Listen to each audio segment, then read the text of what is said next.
কুৱেশ্যনটো চাওক এই কুৱেশ্যনটো আমাৰ অসম পুলিচৰ এছআই এক্সামত আহিছিলে পুতেক আৰু বাপেকৰ বৰ্তমান বয়সৰ অনুপাত 3:7 6 বছৰৰ আগতে তেওঁলোকৰ বয়সৰ অনুপাত 2:5 তেন্তে 2 বছৰৰ পাছত তেওঁলোকৰ বয়সৰ অনুপাত কিমান হ'ব এতিয়া চাওক প্ৰথমতে আমি ধৰিব লাগিব বাপেক আৰু পুতেকৰ বৰ্তমান বয়সটো মই কৰি দিছো চাওক সন বা পুতেকৰ বৰ্তমান বয়স ধৰি লওক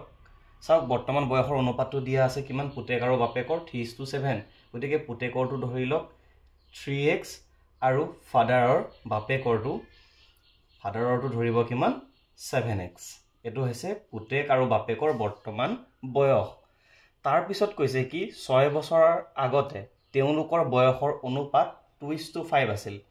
মানে 6 বছৰৰ আগতে আজিৰ ডেটত তেওঁলোকৰ বয়স কিমান আছে 3x গতিকে 6 বছৰৰ আগত আজিৰ পৰা 6 বছৰ এটা কি থাকিলে হেদিন কম থাকিলে হেতেন গতিকে পুতেকৰ বয়স বৰ্তমান বয়সৰ পৰা 6 মাইনাস হ'ব বাপেকৰ বৰ্তমান বয়সৰ পৰা কি হ'ব 6 মাইনাস কৰি পেলে আমি 6 বছৰ আগতে পুতেক আৰু বাপেকৰ বয়সটো আমি কি হৈ গৈছে পাই গৈছো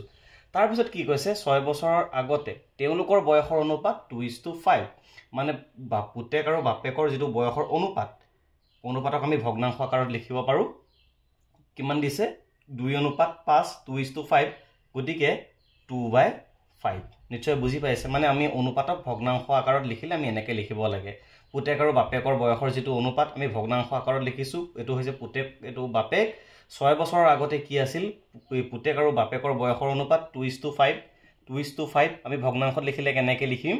2/5 নিশ্চয় বুজি পাইছে এতিয়া আমি ইয়াৰ পৰা আমি কি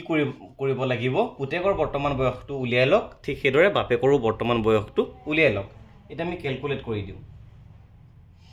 এটা কি হয় এটো বৰ্জ পূৰণ কৰিব লাগে 5 ৰ লগত ইয়া দুইটা কি হৈ আছে পূৰণ কৰিব লাগিব ঠিক তেনেকৈ 2 ৰ লগতো ইয়া দুইটা কি হৈ আছে পূৰণ গতিকে 5 ৰ লগত 3x পূৰণ কৰিলে হৈ যাব 5 3 গুণ 15x মাইনাস 5 ৰ লগত 6 পূৰণ কৰিলে হৈ যাব 30 সমান আহিব 2 ৰ লগত 7 পূৰণ কৰিলে আহিব 14 তাৰ লগত x মাইনাস 2 6 গুণ কিমান 12 নিশ্চয় বুজি পাইছে তাৰ পিছত কি আহিব 15x 14x টো সমান ৰাইট হ্যান্ড সাইডে আছে সমান চিনৰ সোফালে আছে ইফালে লৈ আহক কি আহিব মাইনাস কাৰণ কিয় 14x ৰ আগত একো চিন নাই মানে প্লাস আছে চিনডালৰ সমান চিনৰ ইফালে লৈ আহিলে অপোজিট চিন হৈ যাব প্লাস আছে কাৰণে তাৰ আগত কি হ'ব মাইনাস নিশ্চয় বুজি পাইছে ইফালে কি থাকিল -12 -30 টো ইফালে গলে কিমান হ'ব +30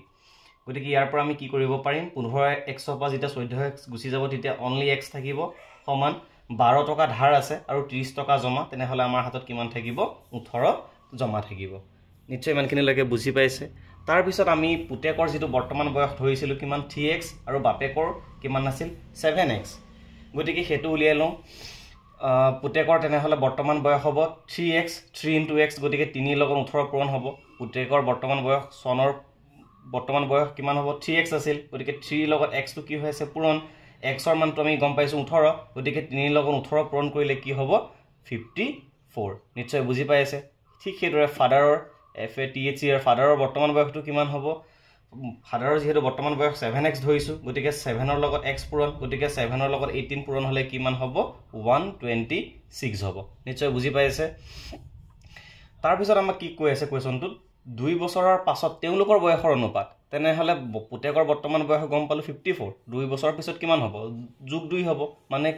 আৰু বাপেকৰ লগতো কিমান হ'ব যোগ 2 হ'ব গতিকে পুতেকৰ বয়সটো কিমান আহি যাব 56 আৰু বাপেকৰ বয়সটো আহি যাব কিমান আহি যাব 128 নিশ্চয় বুজি পাইছে এটো হৈছে পুতেকৰ বয়স 2 বছৰৰ পিছত আৰু এটো হৈছে বাপেকৰ 2 বছৰৰ পাছত বয়সটো গতিকে অনুপাতটো আমি গম পাই গৈছো 56 অনুপাত 128 কিন্তু অপচনত নাই গতিকে আমি কি কৰিম এটো কাটাকাটি কৰি দিও কাটাকাটি কৰিলে কি হৈ যাব 8 এ দুইটাকে যায় 8 7 গুণ 56 হ'ব 7:8 128ক যেতিয়া কাটাকাটি কৰি দিম 8 গুণ 8 4 থাকিল 48 হল 8 6 গুণ 48 গতিকে আমি পাই গৈছো 2 বছৰৰ পাছত পুতেক আৰু বাপেকৰ বয়সৰ অনুপাত 7:8 কিমান হ'ব 16 গতিকে আমাৰ এই অপচনটো কি হ'ব ইয়াত কাৰেক্ট হ'ব